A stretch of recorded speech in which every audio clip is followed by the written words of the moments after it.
दोस्तों, आप लोग कैसे हो? आशा करता हूं आप अच्छे होंगे। आज मैं आपको गोनू झा की कहानी सुनाने जा रहा हूं। आप हमारे चैनल पर नए हो तो चैनल को सब्सक्राइब कर लीजिए। हम रोज नए कहानी लेकर आते हैं। चलिए अब शुरू करते हैं आज की कहानी। मिथिला नरेश के दरबार में जब कभी कोई काम नहीं रहता या महाराज मनोरंजन की इच्छा प्रकट करते तो सारी औपचारिकताएं समाप्त हो जातीं और दरबारियों को मनचाहा कहने सुनने की छूट मिल जाती। मिथिला नरेश के दरबार में एक दरबारी थे पलटू झा। गोनू झा से पुराने और महाराज के मुंह हलगे। गोनू झा के दरबार में बढ़ते रसूख से वे भीतर ही भीतर जलते थे, लेकिन प्रकट रूप से गोनू झा की सराहना करते। उनके बारे में दरबार में भी यह आम राय थी कि पलटू झा से सलामत दूर की अच्छी। न इनकी दोस्ती अच्छी, न इनकी दुश्मनी अच्छी। बड़े घाघ माने जाते थे पलटू झा। दो मुंहा सांप के नाम से दरबारी उनकी पीठ पीछे चर्चा करते। गोनू झा की मेधा से भी दरबारियों को चिढ़ होती थी, जिसके बूते सभी पुराने दरबारियों को पीछे छोड़ते गोनू झा महाराज के चहेते बन गए थे।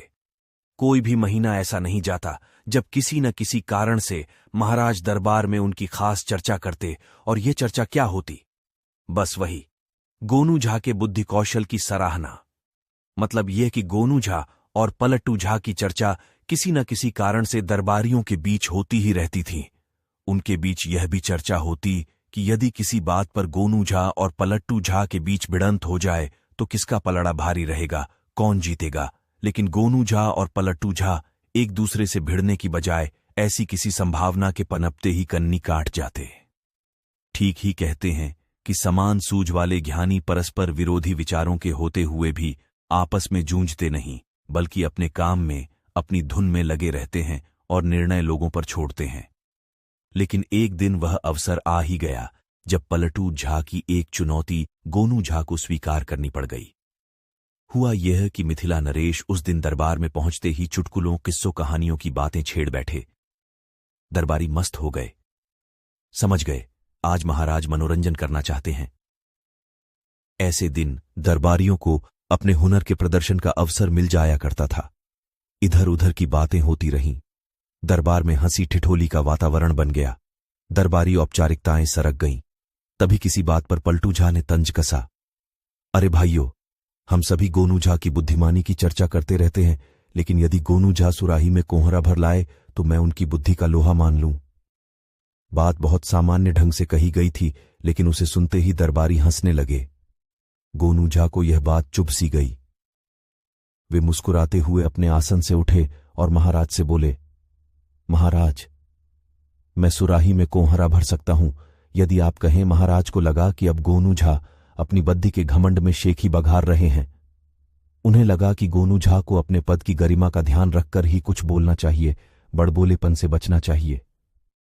मिथिला नरेश ने उन्हें टोका, पंडित जी, कोहरा कोहरा होता है, पानी या आटा नहीं है कि आप सुराही में भर लें। गोनू झा उसी तरह मुस्कुराते हुए बोले, महाराज कोहरा हम उपजाते हैं। महाराज कोहरा हम उपजाते हैं।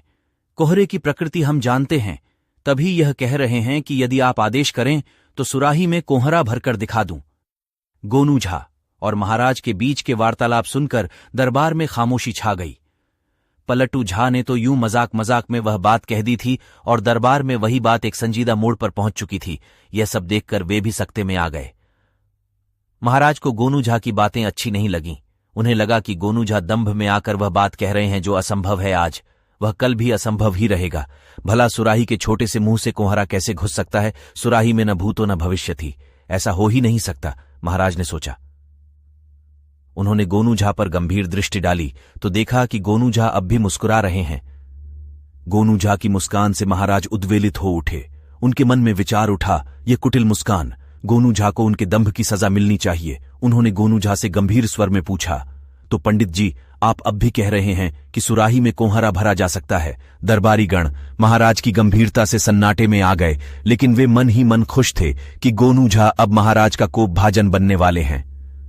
गोनू झा अपनी उसी सहजता में बोले, जी हां महाराज, अभी कोहरा फलने का मौसम भी है। मुझे 3 माह का अवसर दें, तो मैं ये काम करके दिखा दूं। महाराज ने उनकी बातों को गंभीरता से लिया तथा घोषणा की कि आज से ठीक 3 माह बाद गोनू झा दरबार में कोहरे से भरी सुराही प्रस्तुत करेंगे। यदि वे नहीं कर पाएंगे तो दंड के भागी होंगे। इस गंभीर घोषणा के बाद उस दिन महाराज दरबार से उठ गए। दरबारी मन ही मन खुश थे।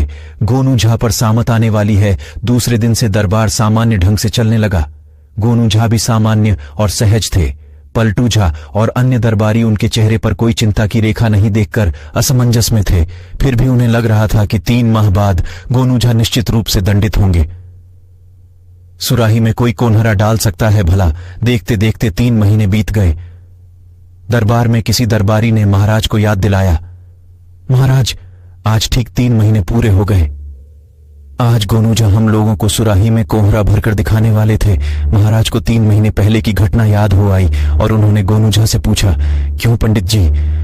महाराज आगे कुछ बोल पाते कि गोनू झा ने अपने आसन से उठकर पूरी विनम्रता के साथ कहा, एक सुराही में कोहरे की बात थी महाराज, मुझे याद है। एक की जगह मैं दरबार में 10 बड़ी सुराहियों में भरे कोहरे प्रस्तुत करने जा रहा हूं। एक महाराज के लिए भेंट स्वरूप, एक भाई पलटू झा के लिए भेंट स्वरूप। शेष कोहरे वाली सुराही महाराज की इच्छा पर 4 विशेष प्रयोजनों के लिए सुरक्षित रखी जा सकती है या किसी विशेष अवसर पर किसी मेहमान को उपहार स्वरूप भेंट में दी जा सकती है। महाराज गोनू झा के उत्तर से चकित हो गए और उत्सुकतावश उन्होंने पूछा, लेकिन कब? गोनू झा ने कहा, महाराज बैलगाड़ी में 10 सुराहियां ला दे, हमारे आदमी पहुंचने वाले ही होंगे। दरबार में सनसनी पैदा हो गई। सभी दरबारी एक दूसरे को चकित दृष्टि से देख रहे थे। कोई विश्वास नहीं कर पाया कि ऐसा भी हो सकता है। थोड़ी ही देर में द्वारपाल ने आकर सूचना दी कि गोनू झा के घर से एक बैलगाड़ी आई है जिस पर सुराही लदी है तथा उस बैलगाड़ी के साथ आए लोग सुराहियां दरबार में लाना चाहते हैं।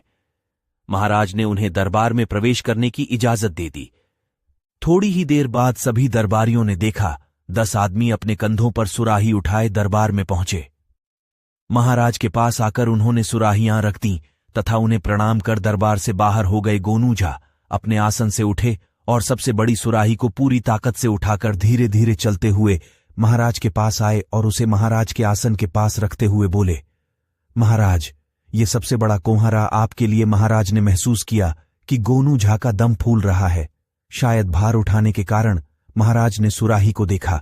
सुराही के मुंह के पास कोहरे की बेल का कटा हुआ हिस्सा था। महाराज ने उसे छूकर देखा, अभी ताजा था। उन्होंने उसे खींचने की कोशिश की तो वह बेल सुराही से थोड़ा सा खींचा, लेकिन उसके बाद सुराही हिलने लगी। महाराज ने सुराही का मुंह पकड़कर एक हाथ से उठाने की कोशिश की तो उन्हें लगा कि सुराही को उठाना आसान नहीं है। तभी एक सुराही गोनू झा पलटू झा के आसन तक ले गए और बोले, पलटू भाई, ये आपके लिए दरबार में सांस साधे लोग ये कौतुक देख रहे थे। किसी ने कहा कि ये कोई घन चक्कर है। तब गोनू झा ने सभी दरबारियों को आमंत्रित किया कि वे आएं और सुराहियों को ठीक से देख लें कि इनमें कोहरे भरे हैं या नहीं। बारी बारी से सभी ने सुराही का मुआयना किया। कहीं कोई चालाकी नजर नहीं आई, मगर एक दरबारी ने शंका जताई कि यह कैसे पता चलेगा कि सुराही में कोहरा ही है। तभी गोनू झा ने हंसते हुए कहा, ऐसे। यह कहते हुए उन्होंने एक सुराही उठाई और उसे दीवार से टकरा दिया।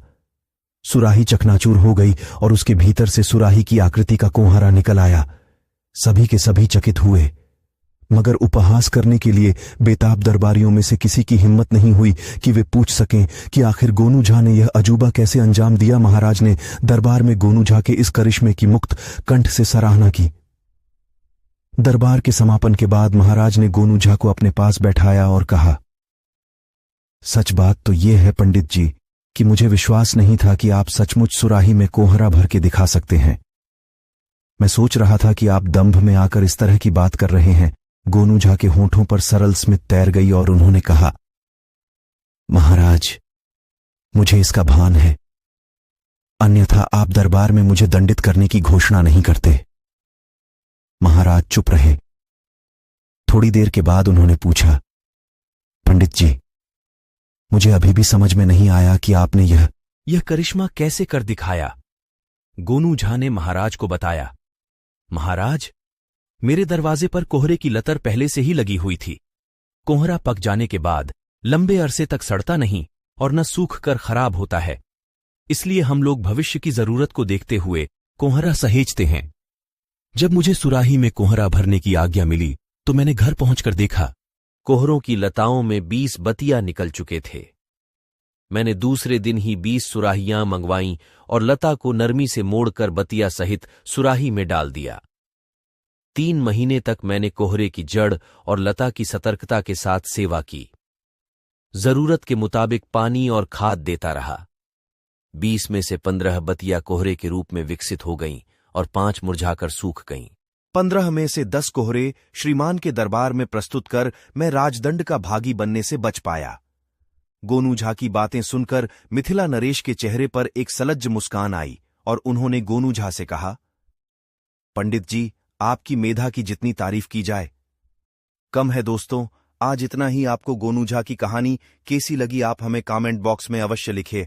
ऐसे ही अच्छी कहानी सुनने के लिए आप हमारे चैनल को लाइक और सब्सक्राइब करें। तब तक के लिए अपना ख्याल रखिए।